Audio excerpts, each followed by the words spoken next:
ನ್ಯಾಮತಿಯ SBI ಬ್ಯಾಂಕ್ನಲ್ಲಿ ಕಳೆದ 6 ತಿಂಗಳ ಹಿಂದೆ ನಡೆದಿದ್ದ ದರೋಡೆ ಪ್ರಕರಣವನ್ನು ಭೇದಿಸಿರುವ ಪೊಲೀಸರು 6 ಮಂದಿಯನ್ನ ಬಂಧಿಸಿ 15 ಕೋಟಿ ರೂಪಾಯಿ ಮೌಲ್ಯದ 17 ಕೆಜಿ ಚಿನ್ನಾಭರಣಗಳನ್ನು ವಶಪಡಿಸಿಕೊಳ್ಳುವಲ್ಲಿ ಯಶಸ್ವಿಯಾಗಿದ್ದಾರೆ.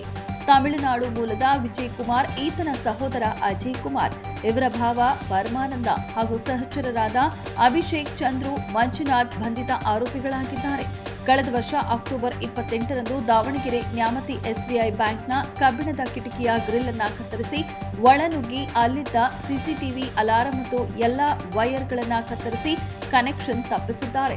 ನಂತರ ಅಲ್ಲಿನ ಸ್ಟ್ರಾಂಗ್ ರೂಮ್ ಗ್ರಿಲ್ ಡೋರ್ಗೆ ಅಳವಡಿಸಿದ್ದ ಬೀಗವನ್ನ ಮುರಿದು ಒಳನುಗ್ಗಿ 4 ಕರೆನ್ಸಿ ಚೆಸ್ಟ್ಗಳ ಪೈಕಿ ಒಂದನ್ನ ಗ್ಯಾಸ್ ಕಟರ್ನಿಂದ ಕೊರೆದು ಲಾಕರ್ ಬಾಗಿಲು ತೆಗೆದು ಅದರಲ್ಲಿ ಸಾರ್ವಜನಿಕರು ಅಡವಿಟ್ಟಿದ್ದ ಸುಮಾರು 17 ಕೆಜಿ ಚಿನ್ನಾಭರಣವನ್ನ ದರೋಡೆ ಮಾಡಿ ಸಾಕ್ಷಿ ನಾಶಪಡಿಸಲು ಎಲ್ಲಾ ಕಡೆ ಖಾರದ ಪುಡಿಯನ್ನ ಚೆಲ್ಲಿ ಪರಾರಿಯಾಗಿದ್ರು. ಈ ಪ್ರಕರಣ ಪೊಲೀಸರಿಗೆ ಸವಾಲಾಗಿ ಪರಿಣಮಿಸಿತ್ತು. ದರೋಡೆಕೋರರ ಪತ್ತೆಗಾಗಿ 5 ತಂಡಗಳನ್ನು ರಚಿಸಲಾಗಿತ್ತು. ಈ ತಂಡಗಳು ಎಲ್ಲಾ ರೀತಿಯ ತಾಂತ್ರಿಕ ಮತ್ತು ಭೌತಿಕ ಸಾಕ್ಷ್ಯಾಧಾರಗಳನ್ನು ಪರಿಶೀಲಿಸಿದಾದರೂ ಯಾವುದೇ ಮಾಹಿತಿ ಲಭ್ಯವಾಗಿರಲಿಲ್ಲ.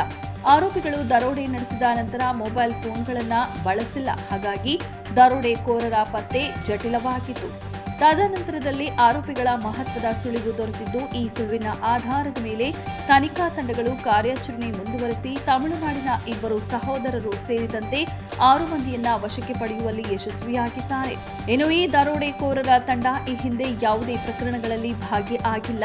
ಬ್ಯಾಂಕ್ನಲ್ಲಿ ದರೋಡೆ ಮಾಡಿದ ಚಿನ್ನಾಭರಣಗಳನ್ನ ವಿಜಯ್ ಕುಮಾರ್ ಮೊದಲು ತನ್ನ ಮನೆಯಲ್ಲಿದ್ದಂತಹ ಕಾರಿನಲ್ಲಿ ಬಚ್ಚಿಟ್ಟು ನಂತರ ಯಾವ ರೀತಿ ವಿಲೇವಾರಿ ಮಾಡಬೇಕೆಂದು ಸಂಚು ರೂಪಿಸುತ್ತಾನೆ. ಕೃತ್ಯಕ್ಕೆ ಬಳಸಿದ್ದ ಮಂಕಿ ಕ್ಯಾಪ್, ಹ್ಯಾಂಡ್ ಗ್ಲೌಸ್ಗಳನ್ನು ನಾಶಪಡಿಸಿ ಇನ್ನುಳಿದ ಗ್ಯಾಸ್ ಸಿಲಿಂಡರ್, ಕಟರ್, ಇತರ ವಸ್ತುಗಳನ್ನು ಕೆರೆಗೆ ಎಸೆದಿದ್ದಾರೆ. ಅಲ್ಲದೆ ಎಸ್ಬಿಐ ಬ್ಯಾಂಕ್ನಿಂದ ತಂದಿದ್ದಂತಹ ಹಾರ್ಡ್ ಡಿಸ್ಕ್ ಡಿವಿಆರ್ ಅನ್ನ ಕಲ್ಲಿನಿಂದ ಜಜ್ಜಿ ಕೆರೆಗೆ ಎಸೆದಿದ್ದಾರೆ. ತದನಂತರ ನವೆಂಬರ್ನಲ್ಲಿ ವಿಜಯ್ ಕುಮಾರ್ ಆಭರಣ ಬಚ್ಚಿಟ್ಟಿದ್ದ ಕಾರಿನಲ್ಲೇ ತೆರಳಿ ಪೆಟ್ಟಿಗೆಯೊಂದರಲ್ಲಿಟ್ಟು ಲಾಕ್ ಮಾಡಿ ತಮಿಳುನಾಡಿನ ಮದುರೈನ ತೋಟದ ಮನೆಯ ಪಾಳುಬಾವಿಯಲ್ಲಿ ಬಚ್ಚಿಟ್ಟಿದ್ದನ್ನ ಪೊಲೀಸರು ವಶಕ್ಕೆ ಪಡೆಯುವಲ್ಲಿ ಯಶಸ್ವಿಯಾಗಿದ್ದಾರೆ.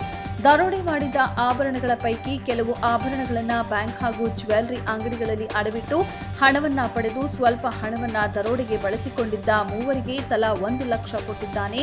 ಅಲ್ಲದೆ ಊರಿನಲ್ಲಿ ದೊಡ್ಡ ಮನೆ ಕಟ್ಟಿಸಿದ್ದು ಕೆಲವು ನಿವೇಶನಗಳನ್ನು ಖರೀದಿ ಮಾಡಿರುವುದಲ್ಲದೆ ಸಂಬಂಧಿಕರಿಗೂ ಸ್ವಲ್ಪ ಚಿನ್ನಾಭರಣಗಳನ್ನು ಕೊಟ್ಟಿದ್ದಾಗಿ ವಿಚಾರಣೆ ವೇಳೆ ಬಾಯ್ಬಿಟ್ಟಿದ್ದಾನೆ.